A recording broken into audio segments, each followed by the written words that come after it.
This is not the end of my story. My story doesn't stop here. Divorce is not the title of my story. Bankruptcy is not the title of your story. Diagnosis that you got is not the title. The family conflict, the breakup, the F on your test in college, it's not the end of your story. It is just a chapter. And if you'll keep breathing and you'll keep talking to God and you'll keep good people around you, you will come out on the other side, not just breathing, but with a faith that is stronger than before you ever went into the fire. When life feels hard, and by hard I mean miserable, overwhelming, unbearable, have you ever wondered, where the heck is God? Or are you tempted to think that he's punishing you? Do the painful trials that you go through mean that he's mad at you? Or perhaps you relate to King David when he writes in Psalm 6:6, I am worn out from my groaning. You might say to yourself, yo, David, I feel you. But now what? Well, today we have the exact right person on to discuss. Elyse Murphy is an author, podcaster, motivational speaker, and she's been a friend of mine going on a decade. And I can't wait for you to hear from her. But before we get to her, make sure you subscribe, hit the thumbs up, click the notification bell so you never miss an episode of Can I Trust the Bible? Elyse, my friend, how are you doing? Hi, man, no pressure, Elyse. We have the exact right person to answer all the life's hard questions. Exactly. Ooh, okay, I'm ready. Thank you so much for having me. I'm pumped. Thank you for coming on. And we talked beforehand that we're going to try as much as we possibly can to address this difficult subject with our Australian accents in full go. Yes, and before we start, I am going to need to hear it from you. I need you to have one more go at trying to be Australian. Welcome to church. Huh? Sharks. I love that you have sharks and church in the same sentence. This Tuesday. There's a CH in Tuesday. You could say, say this. On Tuesday, we'll be having church with the sharks. This Tuesday, we'll be having church with sharks. What's with the grunt in the sharks? Because that's how you guys say it. You really have it with conviction. Have you ever watched a show based on Australian, like Sharks? It's sharks. It is sharks. Have you watched? There's many good Australian shows. They are great shows. I don't know if we can mention them for trademark Which is a reasons. perfect transition to the tough seasons of life. What a transition. What a transition. What a segue when there are sharks in your life. You know what I mean? That's Preach, it. somebody. Okay, so Elyse, let's get after it because we're going to have fun on this episode, even though it's a heady, intense episode. I think that the heavier the topic, the more you need moments to be able to lighten it up and laugh. So it is a heavy topic today, but it's one we've all been there, whether we've admitted it or not. We've all been in those moments of, really, why me? You know, what did I do wrong? God, are you punishing me? Why am I walking through this? And I mean, since the last time I've seen you, we've both had plenty of moments of that in our life, and maybe they look different, but I have a feeling that people at home would also have been asking that same question maybe recently, or you can remember like it was yesterday, a time when you went, why am I going through this? It's a really hard question to answer, and that's why I think it's an important one, right? Absolutely. So let's get after it. Is God punishing you? Is he mad at you? Is he angry with you when you go through really, really hard stuff? Right. I don't believe he is, because I believe in a Father that's really good. I believe that when the Son of God came down and lived a sinless life and took on all of our pain and suffering and sin and shame on the cross and conquered it in that moment, and then was raised from the dead 3 days later, that took the punishment with it. So how could a God that's already given his punishment to Jesus on the cross to pay for our punishment then want to come back around and punish us, right? So no, I don't believe that it is punishment. But when we were talking about this topic, it just reminds me so much of, in the book of Daniel, the 3 boys, Shadrach, Meshach, and Abednego, that went through the fire. And there are times where we all want to be spared from the fire. No one is sitting, hopefully you're not sitting at home being like, I could really use a fire in my life right about now. It's been a little like this, the conditions in my life have been a little easy lately. I would love there to be a fire. No one's doing that, right? Yeah. But when the fire comes along, I think that God either is with us in the fire to make it through. Sometimes he saves us from the fire. And then other times he's refining us in the Come on. fire. 1 Come on. Peter says that. And so I believe that it's less about punishment and more about preparation. You know what word actually was a game changer for me is when you start reading understanding the etymology of the word Israel. Come on, etymology with the Etymology. big words over We here. use that in the States. And I know in Australia you use. How do you say it in Australian? Well, the other word that you just said that was very Australian was fire. Fire. Fire. In the fire, The mate. fire. We're losing people. I Actually, think that we're keeping gaining people. I think so. So the word that I think that, man, when I heard what this word means, helps. Because the word Israel, there's many translations, but the most common ones are, and what should that mean? Oh, God's just kicking it. He's awesome. He's holy. Like all those things are great. But the word Israel, God renames Jacob and he picks this people group that literally means to struggle with God. Yes. I'm choosing the people that wrestle with God. And I think one that there's a couple things happening. One, it validates that like life's hard. Yeah. But the intimacy part, like Yes. it's not like some standoff thing. It's you're struggling with me. It's close. It's I'm here with you, and that to me is a game changer. Where it's like the God of Abraham, Isaac, and Jacob identifies as the God who's struggling with you, who's in there with you. But then he's going to be called Emmanuel. Yeah. God with us. And to me, it's not this like abstract nirvana thing where it's like, hey, just cease to have desires, or this just submission where it's like, I don't know. It's intimacy, it's closeness, it's wrestling with God, it's God with you. And I think that's the beauty of, hey, you're gonna go through hard times, right? In this world, you will have trouble, but take heart, That's I've the overcome promise. the world. So where's the line between God's refining you, God's disciplining you, and things are just terrible? Like how should people view really hard seasons? Because it's like, okay, well, I have this really terrible diagnosis, or like things are really it's real. terrible right now. Am I being refined? Like, how do we contextualize the world? And I love that you're bringing up that example of Jacob, that was then God changed his name to Israel. But first there was a wrestle. And I think so often we can have this misconception that wrestling with God is a lack of faith.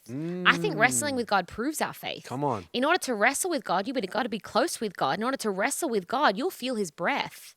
And I think so often we want the answers to life's questions without being close enough to God to feel his breath, close enough to God to wrestle with him. I think wrestling proves your faith. And so I think that there are these seasons and these moments that we walk through. I mean, 2017, I was married and divorced in the same year.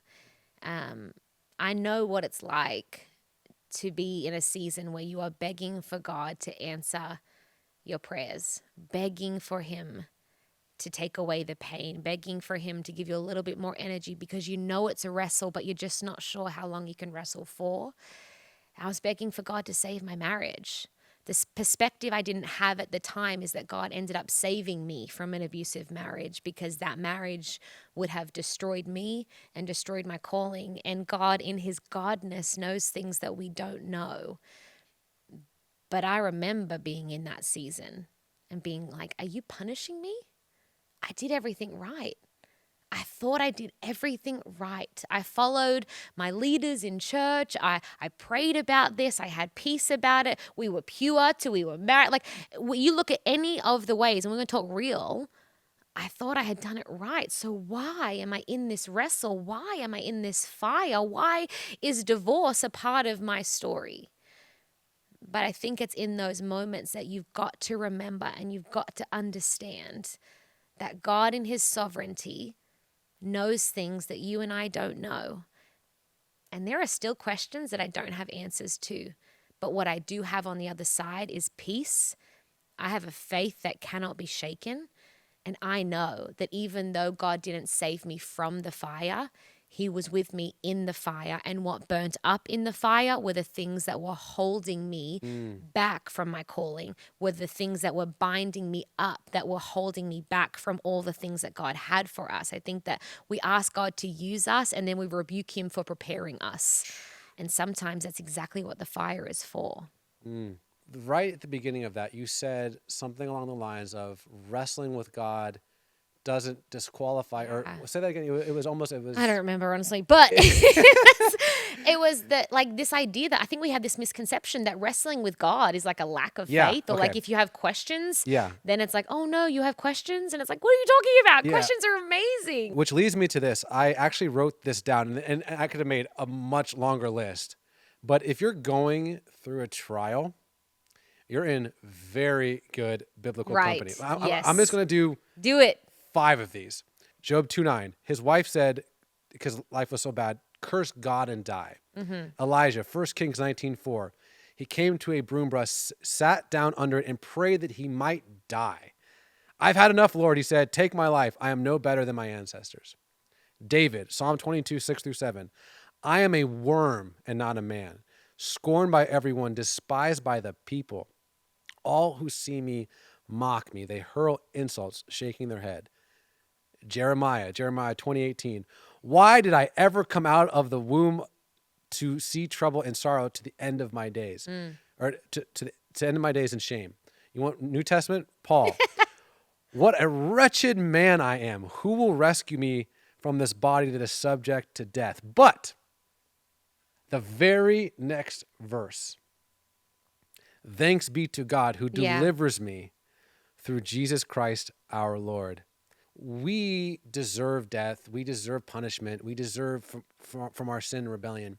But thanks be to God who saves us from all of Right. this stuff. So when you read those stories, we could go much more yeah. examples of people just in Scripture, which again I think is actually quite comforting. 1,000%. That Yes. like, hey, life is terrible. I'm dying. Save me. What can we learn about that? People, other people going through that. But then also the ending, which is, but thanks be to God. Yeah.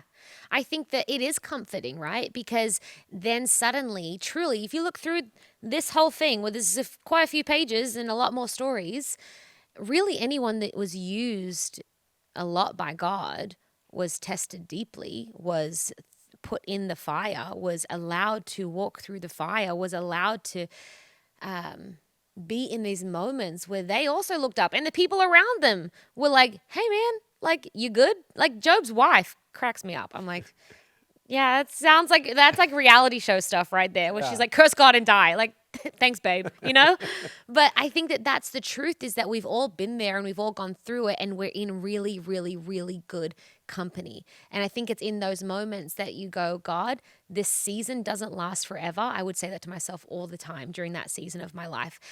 You're a God of seasons, you're a God of cycles, which means though I am in this fire now, though I am walking through this storm now, though it does feel like the valley of the shadow of death right now, I'm still walking. I've still got breath in my lungs. That means that I am still alive. You've still woken me up this morning. And because you sorted it 2,000 years ago on the cross, when you died and rose again, I'm going to continue to walk, because this is not the end of my story. My story doesn't stop here. Divorce is not the title of my story. Bankruptcy is not the title of your story. Diagnosis that you got is not the title. The family conflict, the breakup, the F on your test in college, it's not the end of your story. It is just a chapter. And if you'll keep breathing and you'll keep talking to God and you'll keep good people around you, you will come out on the other side, not just breathing, but with a faith that is stronger than before you ever went into the fire. Honestly, I think the God that knew me before I was born, the one that knit me together in his womb, is the one that just, my name Elyse means the promise of God and promised to God. Yeah. And so it's kind of, I realized that only about 6 months ago, that I was like, oh, so I can't help but do this. Yeah. It's not just something I do. I genuinely feel like I'm promised to God. Like it's one of those things. So in these interviews, if I've taken that person to Israel, I usually make a little, tangent question, because we're talking about the promise of Israel. We're talking about the promised land. That trip. So we went together in 2015 when I was helping lead Israel Collective. Give me one thing that you got out of it, or maybe an overall theme that your trip to Israel had an impact on you. Oh my gosh, I honestly don't even know where to start. When I went to Israel, I was a girl that I had just moved to America, I think about a year ago. I'm in this big city feeling really lost, just this Aussie girl that's in ministry but doesn't really know she has any friends, that was obsessed with the Bible but had never been to the places that it was written about. And I remember the garden tomb. Like, I remember that, and I still have this photo I think Ian took of me that day, one of the guys on the trip with us, who we're still all really good friends, which is, I just love that. But I was standing outside it, and I remember God speaking to me, and I just had this image of Mary. Not Mary, the mother of Jesus, Mary, the one, Mary Magdalene. And Jesus called her name. And there was something that just took over me that I felt, not audibly, but in my spirit, him calling my name. And it was like this. I'll get emotional talking about it because there's that song that says, like, he knows your name. I just butchered it. So sorry. But I felt in this moment, I've been a Christian my whole life, growing up in church. I'm a church kid. We just talked about the fact I can't help it. But it was something about him calling my name and saying, I did it for you. That it wasn't just relatable, it was personal. It wasn't just, oh, wow, this is where maybe it all happened. It happened, but it was for me. And it was so simple and so life altering that I have never, ever forgotten it. And for a second and for a moment, I got to be Mary Magdalene. I got to put my feet in her sandals, question mark. I got to have this moment where he called my name. And he said, I know you feel like your life's really messy. I know you feel like you're too far gone. I know you feel like you're in the fire right now, but it's only preparing you so that I can use you in the ways that you prayed for. Like you asked for this type thing. And I think often we can ask God to use us. And then he's like, I need to prepare you for that. And I know you're complaining about it, but I'm really on the way to doing the thing. And I really was, when I look back in that season, God was in preparing me for what he had for me. And that was a moment standing outside the garden too. One of so many. There was another moment where, I know you said one, but No, please. I'm a rule breaker. Let's do it. That they said, rule, there you go. Come on, Australia. Breaker. When they said to us, we went on this like one of the little tangent tours, I think, and they were like, we know Jesus stood here. And I was like, caught my attention because there's so many places in Israel that you go that like, this isn't one option, this could have been, this is maybe, this is probably. But I said, hold up, Jesus was here?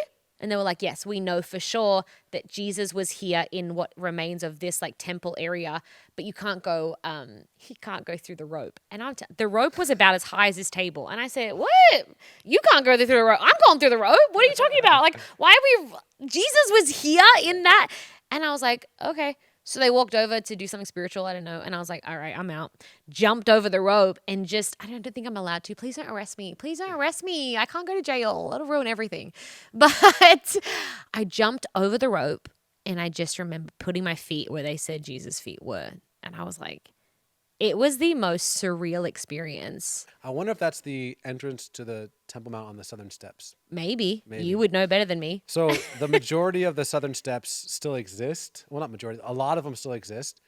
The entrance and the exits have been walled off. And a lot of the stairs have been recreated. Right. So there's a choke point where you would enter the temple from the southern steps. And if you see it, you're like, oh, that's obviously a recreated step. But the actual foundation steps right at that choke point, maybe, when you enter the temple, are original. And obviously Jesus went to the temple. So there's like, I want to say maybe 2 or 3 large paving stones. That's one of a few places you can say with 99.9% confidence of these stones from, maybe here to the wall, Yeshua of Nazareth, his sandals. That is so wild. Like, I was standing there. It was my first trip to Israel. I haven't been back since. I need to go back now. So, Raj, I need you to make that happen, okay? But I was like, who are we just going to stand around and be like, oh, Jesus stood over there and I'm not going to jump over this little rope to go stand with my Savior? No, thank you. Like, you can, whatever. Like, it was incredible. But the whole trip, honestly, it changed the way I saw the Bible. Because then you go back to the Bible and you're reading these stories and you're like, wait, I was on the Sea of Galilee. Mm-hmm. I was there. I know what that's like. Mm-hmm. I know where the mountain that he was preaching from the Sermon on the Mount was. I've sat there. Mm-hmm. And it looks so much different in real life than it did in my head. Yeah. And then it was just so many things. We could be here for days talking about it. Well, I think another one is a common one is like that we have this depiction of Jesus being crucified on some like huge hill. Yes. It doesn't really say that. It says a place called the Golgotha, called the skull. And more than likely, he was probably crucified like right along the streets. Because if you think about it, people could read above his head, King of the Jews. They were mocking him, whatever. Yes. So it might have been literally like street signs would have been him being crucified. But one of the things I wanted to read, because I always like to read scripture, is it's a very famous scripture. You about to read Isaiah? Wow. Do you know that they have a complete book of Isaiah in the Dead Sea Scrolls? I think it's not a coincidence that the Dead Sea Scrolls, of the Dead Sea Scrolls, the book of Isaiah is probably the most complete. Really?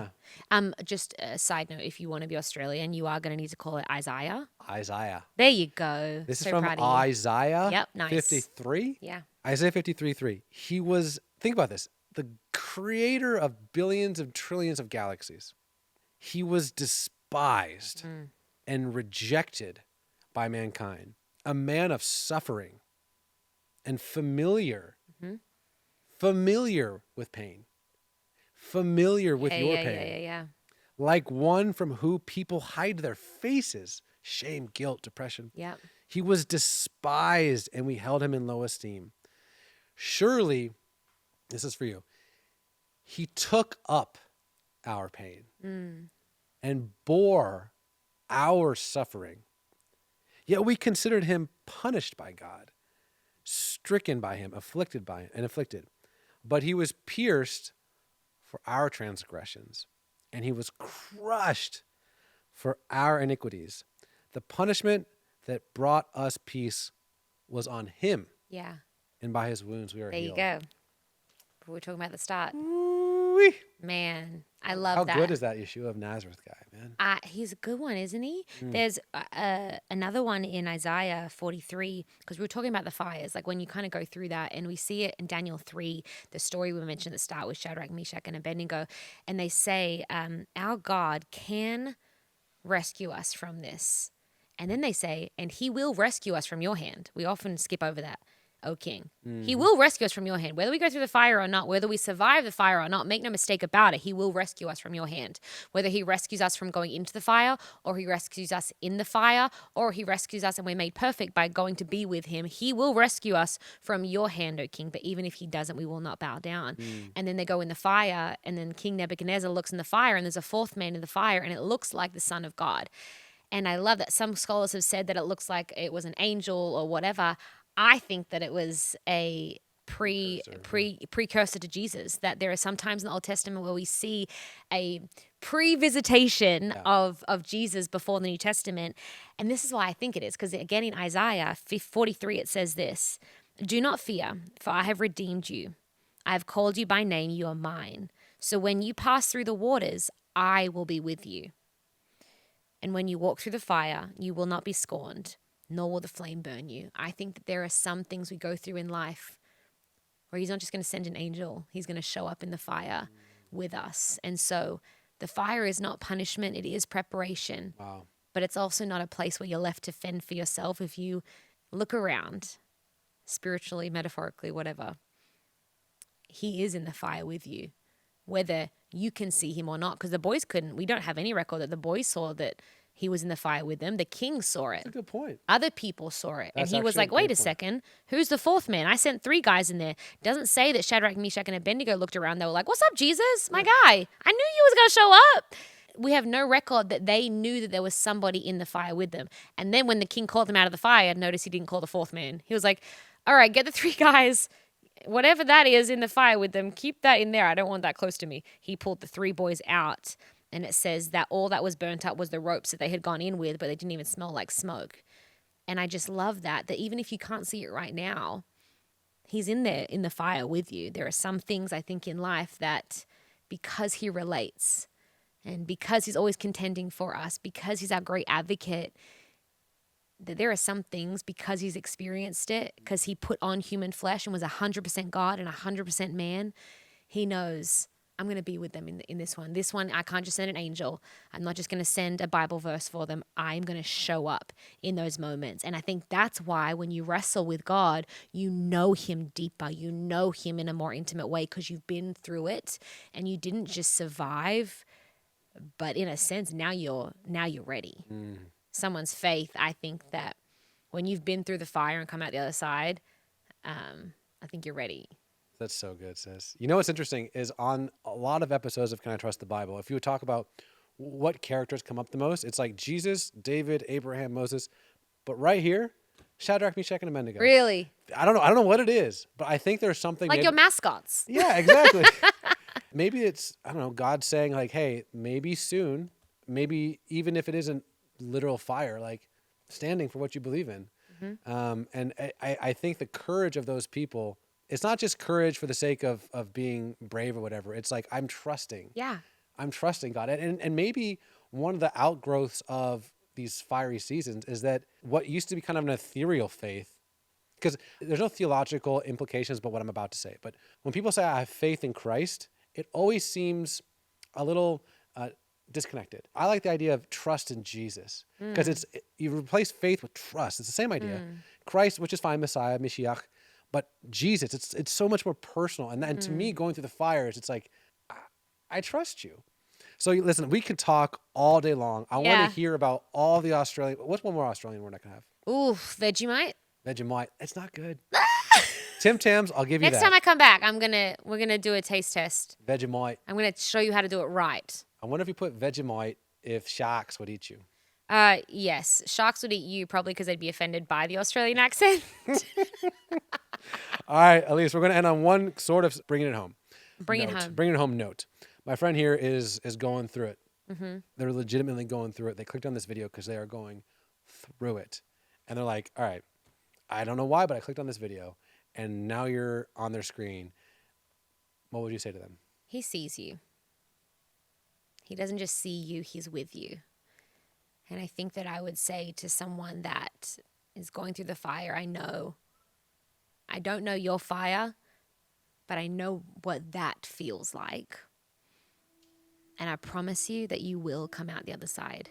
I don't know if everything's going to be okay. I don't know what's going to get burnt up in the fire. I don't know what things God is preparing you for on the other side.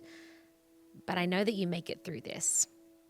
And one of my absolute heroes in the faith, Beth Moore, she says that often God will call somebody and he will send them on their way. And just as they think that they're on that path and they're getting their life sorted, and I'm paraphrasing, but you feel like you're on your feet and you're ready to go, something happens in life to humble and crumble them. And that's probably what you're experiencing right now, that humbling and crumbling season, sometimes to the point where you feel like, God, you couldn't possibly use me now, not after this season. But little do you know that actually it's right now, this moment where you feel like you've been too burnt up, too scorched by the fire, maybe smelling like smoke, that you're actually ready to stand and be used by God. And I'm telling you, if you will trust him, if you will hold on to him and not let go, even in the wrestling, especially in the wrestling, not only will you get to the other side, but you'll have a whole new identity to go with it. A whole new faith that has been tested, that has been refined, like Peter says in 1 Peter, and has been tested to be true. And when you do come out on the other side, maybe you'll have a moment where, I don't know if you'll look into a camera, but you'll certainly be sitting across on a couch or on the other side of a table and be able to tell somebody else that's going through their fire your story. And sometimes it's in that very moment that you realize that maybe you don't have all the answers right now, but God will use your story to rescue somebody else from their fire. So do not, please, I beg you, do not give up. Do not quit. Because this season, it doesn't last forever. And your faith on the other side will have been forged by the fire.